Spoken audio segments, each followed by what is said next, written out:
Today, we're going to talk about perseverance. And no matter what industry you're in, or no matter what background or experience that you have, there will always come a time when you're faced with a type of challenge or obstacles that just seem insurmountable.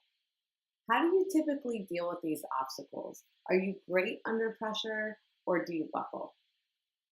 There's a great deal of evidence that people that have perseverance, or grit as we may call it, is an indicator of being successful. Grit is about sticking with your future, making the conscious decision to move ahead with your dream regardless of the obstacles in front of you. But is perseverance something that you're born with, or is it something that you can develop? Is it something that is a skill that you can just keep growing over time? When I noticed this in myself, this really started at a young age when I was in college.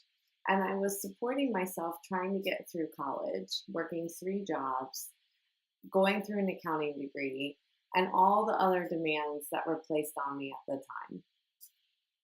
I remember at the time it just seemed insurmountable, but what I did do was each day I remembered what my vision was, what my end game was so that I would get out of the situation and be financially stable. When things seemed insurmountable, I developed this skill that I have really brought into my adult life as well. If I would have thought about all the things that were on my plate, I probably would not have gotten through it. So, one thing that I did at the time was making sure that I focused on one task at a time rather than looking at everything that was in front of me to get done. So, breaking things down one thing at a time, accomplishing that, and then moving to your next thing can help you when you're facing obstacles that just seem so hard to overcome. I do remember the day that I got my job offer from my first full time job, and I actually pulled to the side of the road and cried. I was so relieved that I was not going to have to work three jobs anymore and have one full time job.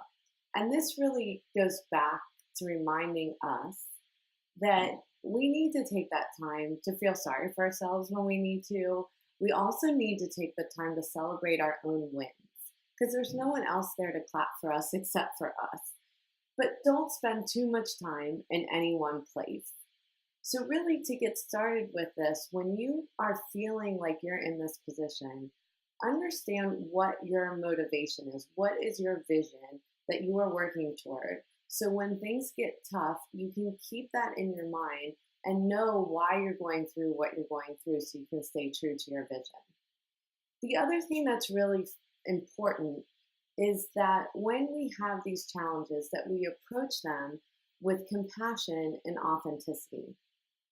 We need people around us to support us and make sure that in order to find success in any storm that's around us, that we have that winning trajectory by having people around us, by making new relationships to help us succeed.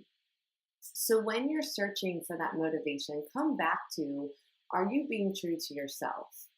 And make sure that you set your vision so that you can stay focused on that one task at a time to be able to get through your hardest times and persevere.